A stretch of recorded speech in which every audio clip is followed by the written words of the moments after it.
उत्तर प्रदेश के एक छोटे से गांव रामपुर में एक बहुत बड़ा जमींदार रहता था। उसका नाम था हरिराम सिंह।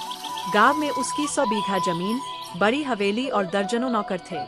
लोग उससे डरते थे क्योंकि वह बहुत कठोर स्वभाव का था। उसके खेतों में काम करने वाले किसान दिन रात मेहनत करते, लेकिन बदले में उन्हें बहुत कम पैसा मिलता। हरिराम सिंह हमेशा कहता, गरीब लोग गरीब ही अच्छे लगते हैं। अगर सब अमीर हो गए तो जमींदार की इज्जत कौन करेगा। गांव के लोग मजबूरी में उसकी बात सर लेते थे। उन्हीं किसानों में एक गरीब किसान था, रामू। रामू बहुत ईमानदार और मेहनती था। उसकी बुढ़ी माँ और छोटी बहन थी। रामू दिन भर खेत में काम करता, लेकिन फिर भी घर में कभी भरपेट खाना नहीं बनता। एक साल गांव में बहुत भयंकर सूखा पड़ गया। खेत सूख गए, तालाब खाली हो गए और किसानों की फसल बर्बाद हो गई। गांव के लोग परेशान हो गए। सबको उम्मीद थी कि जमींदार उनकी मदद करेगा, क्योंकि उसके गोदाम अनाज से भरे हुए थे।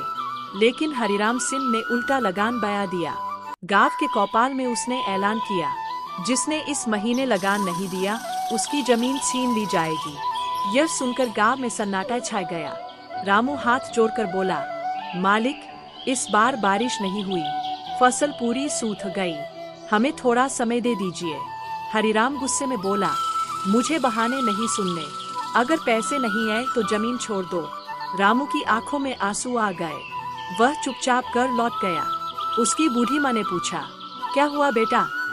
रामू बोला, माँ, अगर लगान नहीं दिया तो हमारी जमीन चली जाएगी। उस रात पूरे गांव में कोई नहीं सो पाया। सब लोग डर में थे। लेकिन हरिराम सिंह अपनी हवेली में आराम से बैठा दावत कर रहा था। कुछ दिनों बाद हरिराम सिंह अपने खेत देखने निकला।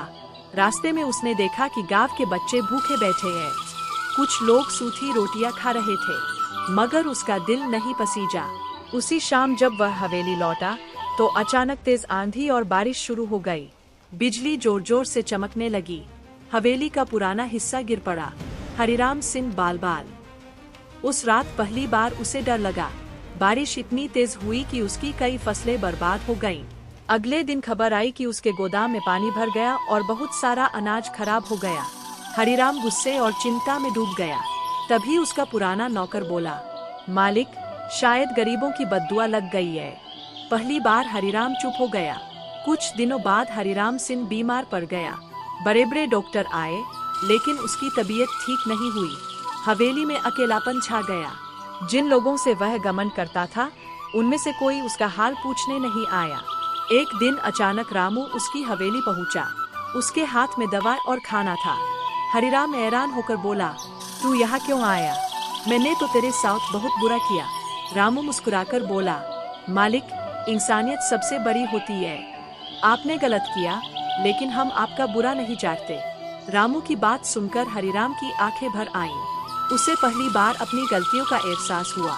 अगले दिन उसने पूरे गांव की पंचायत बुलाई। गांव वाले डरते हुए आए। उन्हें लगा फिर कोई नया आदेश मिलेगा, लेकिन इस बार हरिराम सिंह की आवाज बदली हुई थी। उसने कहा, आज तक मैंने सिर्फ अपने बारे में सोचा, मैंने गरीबों का दर्द नहीं समझा, लेकिन अब मुझे अपनी गलती का एहसास हो गया है। सब लोग हैरानी से उसे देखने लगे। हरिराम ने आगे कहा, आज से किसी किसान से सूखे के समय लगान नहीं लिया जाएगा, और जिनकी जमीन मैंने छीनी थी वह सब वापस की जाती है। गांव में फुसफुसाहट शुरू हो गई। किसी को विश्वास नहीं हो रहा था। फिर हरिराम सिंह ने अपने गोदाम खुलवा दिए। गरीबों में अनाज बांटा जाने लगा। गांव के बच्चे पहली बार पेट भर खाना खा रहे थे। रामू की बुढ़ी माँ रोते हुए बोली, भगवान आपका भला करे मालिक। धीरे धीरे गांव बदलने लगा। किसान मेहनत से खेती करने लगे। हरिराम अब पहले जैसा कठोर जमींदार नहीं रहा। वह खुद खेतों में जाकर किसानों का हाल पूछता। एक दिन रामू ने पूछा, मालिक, आप अचानक इतने बदल कैसे गए? हरिराम आसमान की तरफ देखते हुए बोला, जब इंसान दूसरों का दर्द समझ लेता है, तभी असली अमीरी मिलती है। कुछ साल बाद रामपुर गांव पूरे इलाके में मिसाल बन गया। वहाँ कोई भूखा नहीं सोता था। किसान और जमींदार मिलकर काम करते थे। और हरिराम सिंह अब लोगों के दिलों में डर से नहीं, सम्मान से बसता था।